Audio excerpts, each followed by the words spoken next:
Voimistelurenkaita löytyy kahdesta eri materiaalista.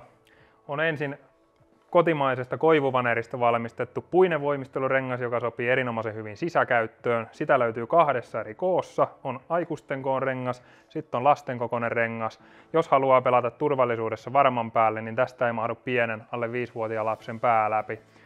Tämä aikuisten kokoinen rengas toimii kuitenkin ihan yhtä lailla myös lasten käyttöön, ja tästä saa toisaalta kivasti pujotettua jalat läpi, jos mielii renkailla esimerkiksi keinua.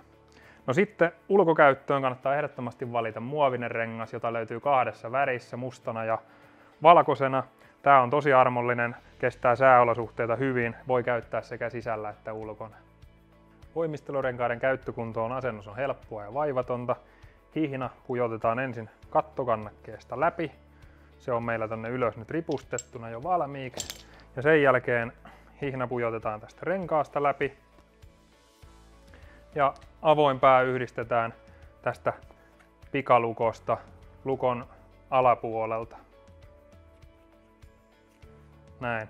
Ja samalla lailla tätä pikalukkoa käyttämällä on tosi nopea säätää renkaat haluttuun korkeuteen ja vaikka käytön aikanakin vaihtaa renkaiden korkeutta pikalukkoa käyttäen.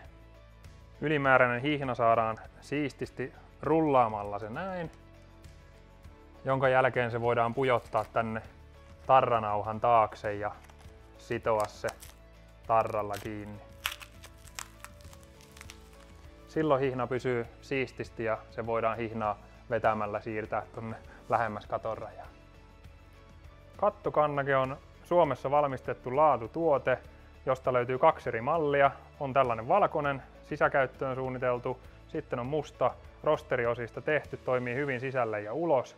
Kattokannakkeen tärkein ominaisuus on tällainen kevyesti liukulaakeroituna hihnan mukana keinuva hakanen, joka ei kuluta hihnaa eikä rasita sitä samalla lailla kuin erilaisissa kiinteälenkkissä kannakkeissa, esimerkiksi saparokoukuissa, jotka syö hyvin nopeasti hihnan poikki.